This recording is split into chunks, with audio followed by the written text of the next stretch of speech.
Today, we're diving into radioactivity, a powerful natural phenomenon that shapes our world in surprising ways. We'll explore what it is, how it works, and why it matters, from science to everyday life. Let's get started and uncover the story behind the invisible energy all around us. Today, we're focusing on understanding radioactivity and its role in science and society. We'll explore how natural radioactive decay leads to stable atoms, a key concept in physics and chemistry. We'll also look at how technology and science push each other forward, shaping new discoveries and inventions. Along the way, we'll consider how society's values and needs guide what scientists choose to study. By the end, you'll be able to explain radioactivity, name the three main types of decay, and recognize some practical uses in medicine and industry. Before we dive deeper into nuclear chemistry, let's take a moment to review some key terms. At the center of the atom is the nucleus, which contains protons and neutrons. Surrounding the nucleus are electrons. One important fact to remember, the number of electrons always equals the number of protons. This balance keeps the atom stable. Understanding this basic structure is essential as we explore what happens inside the atom. Let's get some key terminology down pat before we move on. When we talk about atomic number, that's the number of protons in an atom. Atomic mass, or mass number, is the total of protons plus neutrons. You'll often see letters like Z, A, and X used to represent these ideas: Z for atomic number, A for mass number, and X for the element symbol. Understanding these basics will help us as we dig deeper. Let's talk about isotopes, starting with carbon. Carbon-12 and carbon-14 are both forms of carbon, but they differ in their number of neutrons. An element's identity comes from its protons. Carbon always has 6. What changes with isotopes is the neutrons. Carbon-14 has 2 more neutrons than carbon-12, which makes it heavier. This difference in mass is what defines isotopes, even though they're the same element at heart. So far, we've been focusing on what happens outside the nucleus: the electrons, chemical bonds, and reactions you can write equations for. You might have looked at ions, atoms that gain or lose electrons. But nuclear reactions are different. They happen right inside the nucleus itself. Today, we're shifting our attention to these powerful changes at the heart of the atom, what nuclear reactions really are and why they matter. When we talk about nuclear reactions, we're diving into what happens inside the nucleus of an atom. Here, atoms can gain or lose energy, protons, and neutrons. That's a big deal because it means the element itself can change. You see, the number of protons defines the atomic number. That's how we identify elements on the periodic table. So if the number of protons changes, the element changes too. This is the core of what nuclear reactions are all about. Nuclear reactions are powerful. They release huge amounts of energy. To put it in perspective, just 1 kilogram of natural uranium can produce as much energy as 14,000 kilograms of coal. That's why nuclear power often comes up as an alternative energy source in the media. But today, we're not diving into those reactions. Instead, we're focusing on natural radioactive decay, sometimes called nuclear decay, which is a bit different and the main topic of this presentation. Let's talk about radioactivity. It happens when an atom's nucleus breaks apart on its own, releasing energy or particles. That's what we call radiation. Not every atom does this, only certain ones. These are called radioactive atoms. They're unstable, and breaking down their nucleus is their way of finding stability. We won't dive into why they're unstable today, but understanding this basic idea sets the stage for everything else we'll cover. Some elements on the periodic table are radioactive. That means they don't have any stable isotopes. Their atoms are always breaking down, changing into other elements over time. This instability is what makes them unique, and it's why they behave so differently from the stable elements around them. Understanding which elements are radioactive helps us grasp a lot about chemistry, physics, and even the natural world. Some isotopes of elements we usually think of as stable can actually be radioactive. These are called radioisotopes. They're less common than their stable counterparts, but they play important roles in medicine, industry, and research. From diagnosing illnesses to tracing chemical processes, radioisotopes have a wide range of practical uses. On this slide, we're looking at some of the most commonly used radioisotopes and the elements they come from. Today, we're looking at how radiation is used across medicine, industry, and research. Radioactive elements break apart to reach stability, releasing a huge amount of energy in the process. Unlike chemical reactions, nuclear reactions don't depend on temperature or pressure. They happen spontaneously. That means they don't need any extra energy to get started. This unique behavior is what makes nuclear reactions so special and powerful for a wide range of applications. Let's look at nuclear reactions, starting with radioactive decay. This process happens all on its own, spontaneously. It changes the nucleus of an atom, making it a bit lighter than before. During this change, particles, energy, or sometimes both are released. Radioactive decay is just one type of nuclear reaction, but it's a key example because it shows how atoms transform at their core. We'll also explore the different types of radioactive decay and what makes each unique. Let's break down what's happening here with these elements. We start with a helium atom, which is a clue that some kind of nuclear process is underway. Thorium releases particles as it decays, and uranium is also breaking down into something new. This slide sets up an example to help us understand the bigger picture, what these changes mean in terms of energy, stability, or even how elements transform over time. It's a snapshot of atomic change in action. That might have felt a bit overwhelming, and that's okay. Let's pause for a moment and take a step back. We're going to explore the different types of nuclear and radioactive decay, the ways unstable atoms transform. There are several kinds, but today, we'll focus on what makes some of these decay processes truly special and why they matter so much in science and everyday life. Let's talk about alpha decay, a process where an unstable nucleus breaks down by releasing an alpha particle. This alpha particle is basically a helium nucleus, made up of 2 protons and 2 neutrons. When the nucleus emits this particle, it loses those 2 protons and 2 neutrons, shifting to a more stable state. So, alpha decay is a way for the atom to shed some weight and find balance. It's a key part of how certain elements transform naturally over time. Let's take a closer look at alpha decay. Here, the parent nucleus releases an alpha particle, that's 2 protons and 2 neutrons bound together. When this happens, the original nucleus transforms into a new one, called the daughter nucleus. This process follows a general equation format, which we'll explore next. Alpha decay is one of the key ways unstable atoms shed energy and move toward stability.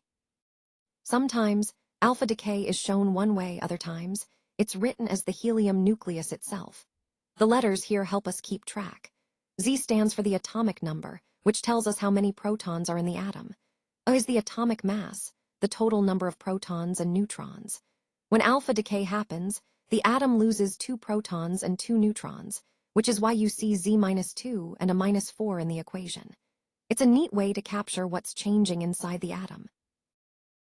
In alpha decay, the atom loses an alpha particle, that's 2 protons and 2 neutrons. So the atomic number drops by 2, meaning the element changes to the one before it on the periodic table. At the same time, the atomic mass decreases by 4, accounting for those lost particles. This process shifts the nucleus to a lighter, more stable state. It's a fundamental way some elements transform naturally over time. Let's go back to that first example we looked at. Here, we're focusing on what happens when thorium releases an alpha particle, which is basically a helium atom. This process causes uranium to decay, transforming it into something new. It's a fundamental step in understanding radioactive decay and how elements change over time. This example sets the stage for everything that follows. Let's take a closer look at what happens when uranium emits an alpha particle. That alpha particle is actually a helium nucleus, made up of 2 protons and 2 neutrons. When uranium loses this particle, its atomic mass drops by 4 from 238 down to 234. At the same time, its atomic number decreases by 2, going from 92 to 90. This change transforms uranium into thorium. It's a clear example of how radioactive decay changes an element's identity, one particle at a time. Let's talk about what happens during beta decay. Sometimes, a neutron inside the nucleus changes into a proton and an electron. That electron doesn't stick around, it's quickly ejected at high speed. We call this a beta particle, symbolized by the Greek letter beta. When this happens, the atom's mass stays the same, but its atomic number goes up by 1. This process changes the identity of the element, even though its weight doesn't shift. That's the essence of beta decay. Let's talk about what happens during beta decay. Here, the parent nucleus loses an electron, that's a negative charge, but it actually comes from inside the nucleus itself. When this happens, a neutron turns into a proton, adding a positive charge to the nucleus. The atomic mass stays the same because protons and neutrons weigh about the same. So the new nucleus has one more positive charge, but its overall mass doesn't change. This process is what we call beta decay. Sometimes beta decay is shown in different ways. You might see it written as a symbol, or simply as an electron. The letter Z stands for the atomic number. That's how many protons the atom has. Meanwhile, A represents the atomic mass, which counts protons and neutrons together. Understanding these symbols helps us read and interpret nuclear reactions more clearly. It's a small detail, but it makes a big difference in how we talk about beta decay. In beta decay, something interesting happens to the atom. The atomic number goes up by 1, that means the element changes. But the atomic mass, it stays the same. So while the identity shifts, the overall weight of the nucleus doesn't. This subtle change is what makes beta decay unique, and it's a key part of how unstable atoms find balance. Let's keep this in mind as we explore the process further. Let's focus on carbon for a moment. Its atomic mass is 12, made up of 6 protons and 6 neutrons. But there's a special version called carbon-14. This one is a radioactive isotope, or radioisotope, meaning it's unstable. Over time, carbon-14 undergoes a process called beta decay. If you have a periodic table handy, take a look and confirm the atomic mass of carbon for yourself. This sets the stage for understanding how carbon-14 behaves differently. Let's look at what happens during beta decay, using carbon as an example. Carbon-14 has a mass number of 14 and an atomic number of 6. When it undergoes beta decay, it releases a beta particle, which is basically an electron, and transforms into nitrogen-14. The mass number stays the same at 14, but the atomic number increases by 1, moving from 6 to 7. This change turns carbon into nitrogen. It's a neat way atoms change identity through radioactive decay. Now let's talk about gamma decay, the last type we'll cover. Gamma rays are a form of electromagnetic radiation, which means they're pure energy. Sometimes, a nucleus holds extra energy and releases it as gamma rays when shifting between energy levels. This emission often happens alongside other types of nuclear decay. So, gamma decay isn't about changing particles, but about the nucleus shedding energy in the form of these powerful rays. Here, we see that during gamma decay, the parent nucleus and the daughter nucleus stay the same. The key change is that the excess energy escapes as a gamma ray. When we write a gamma decay equation, it reflects this process. The nucleus doesn't transform into a new element, but it sheds energy in the form of gamma radiation. This is how unstable nuclei release energy without changing their identity. Gamma particles are a form of energy. They have no mass and no electric charge. That's why, when we write them in nuclear notation, both the atomic number and the mass number are 0. Here, Z stands for the atomic number of the atom, and it represents its atomic mass. In gamma decay, the nucleus releases this energy without changing its identity. It's a subtle but powerful process. Let's look at an example of gamma decay using barium. Here, the mass number stays the same at 137, and the atomic number remains 56. That's because gamma decay doesn't change the number of protons or neutrons. Instead, it releases energy in the form of gamma rays, which we show with this symbol. So, barium emits gamma radiation, but its identity as an element doesn't change. This helps us understand how nuclei can shed energy without altering their composition.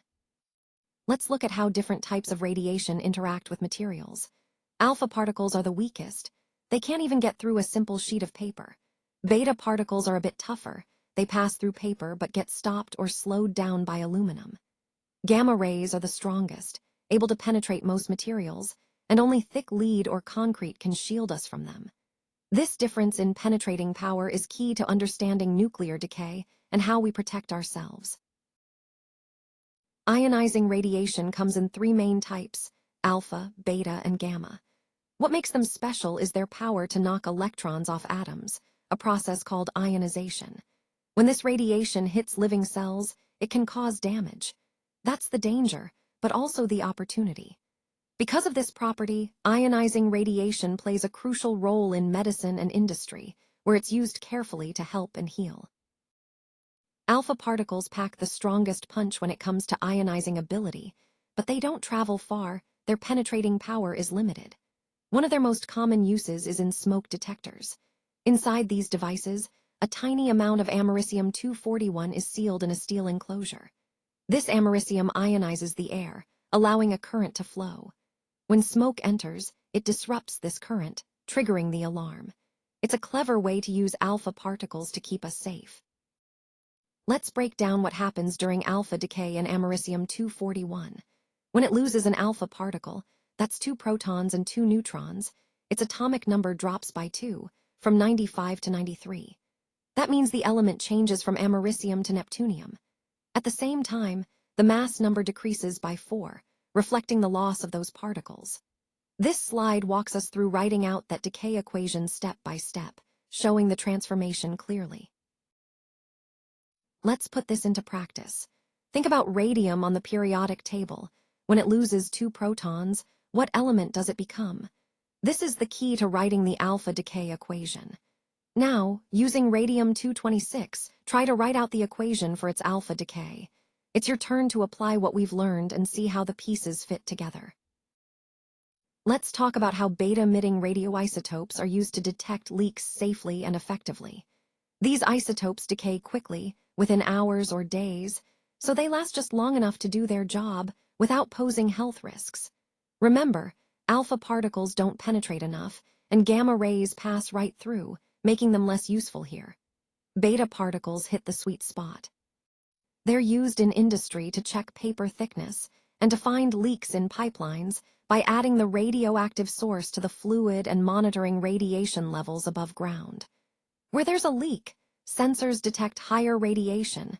If not, most radiation gets absorbed by the pipe. It's a clever, practical solution. Let's talk about brachytherapy, a targeted cancer treatment where a radiation source is placed right inside the body, close to the tumor. This approach allows the radiation to focus on the cancer cells nearby, damaging and killing them while sparing much of the surrounding healthy tissue. It's commonly used for cancers like prostate, cervical and uterine, breast, lung, rectal, and even eye cancers. This therapy often relies on beta particles to deliver that precise, powerful dose exactly where it's needed. Here, we see how beta decay changes one element into another. A neutron inside strontium-90 transforms into a proton and an electron. That electron is the beta particle emitted during decay. Because a neutron becomes a proton, the atomic number rises from 38 to 39, changing strontium into yttrium. Importantly, no mass is lost since the beta particle is just an electron. Now, let's write out the full decay equation for strontium-90 turning into yttrium. Now it's your turn to apply what we've learned. Take a look at your periodic table again and follow the same steps we used before. Think about iodine-131 and what happens when it releases a beta particle. How would you write that decay equation? Give it a try. This is a great way to solidify your understanding of beta decay in action. Alpha and beta rays pack a stronger ionizing punch than gamma rays. But gamma rays travel much farther and can penetrate deeper. Only thick lead or concrete can really stop them. Because they pass through living tissue, gamma rays can ionize atoms inside cells, damaging DNA, proteins, and membranes. This damage can cause cancer, but it's also why gamma rays are powerful tools in medicine. When focused on a tumor, they can kill cancer cells while sparing healthy ones nearby. That's the unique strength of gamma radiation. Gamma radiation has a unique ability to penetrate materials deeply, which is why it's used to sterilize medical equipment and even pasteurize food. But its most common role in medicine is in nuclear imaging. Here, a radioisotope like technetium-99m is given to the patient. Then, a gamma camera detects the escaping rays, creating detailed images. This method is especially valuable for examining bones and brains, helping doctors spot any irregularities with precision. Let's take a closer look at gamma decay using technetium-99m as our example. When it emits a gamma ray, it's releasing energy, but the atomic number and mass don't change. That means the element stays the same. So, in the decay equation, technetium-99m remains technetium-99m, plus a gamma ray is emitted. It's a subtle process, but an important one to understand. Now that we've covered the basics, it's your turn to apply what we've learned. Let's look at the gamma decay of plutonium-240. Think about how the equation would change when it releases gamma radiation. Use the knowledge we've built to write out that decay equation. This is a great chance to see the concept in action and test your understanding. Give it a try. Now, let's wrap up with one final concept, the half-life. You might be wondering, when someone's treated with a radioisotope, do they stay radioactive forever? Are they constantly emitting dangerous radiation, turning into some kind of real-life superhero? The short answer is no. Radioisotopes used in medicine and industry aren't picked at random. They're chosen carefully, based on how they behave, their radiation type, how far it penetrates, availability, and importantly, their half-life. This is what controls how long they remain active. Radioactive decay happens all on its own. We can't predict exactly when a single atom will decay, or how long it will take. But if we look at a whole sample, we see a pattern. Over time, less and less of the radioactive material remains, and the radiation it gives off decreases. The key concept here is half-life. That's the time it takes for half of the sample to decay. It's a fixed number for each isotope, and it doesn't change based on the environment or how much you start with. Let's take a closer look at tritium, one of hydrogen's isotopes. Tritium has 1 proton and 2 neutrons, giving it an atomic mass of 3. It's radioactive, with a half-life of 12.3 years. That means if you start with 100 grams, half of it will decay after 12.3 years, leaving 50 grams behind. The same goes for any amount. Whether it's 100 grams or 1,000 kilograms, half will remain after one half-life. This is the key idea behind radioactive decay. Let's keep going with the example. We began with 1,000 kilograms of tritium. After 12.3 years, only half remains, 500 kilograms. Another 12.3 years pass, and it halves again to 250 kilograms. Then 125, then 63.5, and it keeps halving like this over equal time intervals. This pattern of steady reduction is what we call exponential decay, and it's exactly how half-life works in practice. When we say the half-life is 12.3 seconds, it means half of the sample decays in that time. Then, in the next 12.3 seconds, half of what's left decays again. It's like walking toward a door by taking a step, then half a step, then half of that getting closer, but each move is smaller than the last. This animation shows that with tritium, where 1 second represents 1 year, helping us visualize how decay slows over time. Half-lives are consistent and measurable, which makes them incredibly useful when working with radioisotopes. Take technetium-99m, for example. It's widely used in diagnostic imaging because it has a half-life of 6 hours. After a full day, over 90% of it has decayed to technetium-99. Then there's molybdenum-99, with a half-life of about 66 hours. It decays into technetium-99m, making it perfect for hospitals worldwide. It can be produced in one place and shipped to another, still effective on arrival. On a much longer scale, carbon-14's half-life of 5,730 years lets us date ancient materials like wood. Half-lives, in short, guide how we use these elements in medicine and science. Now it's your turn to dive deeper into these ideas. Your teacher will guide you on the next activity, so get ready to put what you've learned into action. This is where things get exciting, exploring, experimenting, and making these concepts your own. Let's get started. This video was created with SlideSpeak. Visit SlideSpeak to turn your presentations into engaging AI-narrated videos.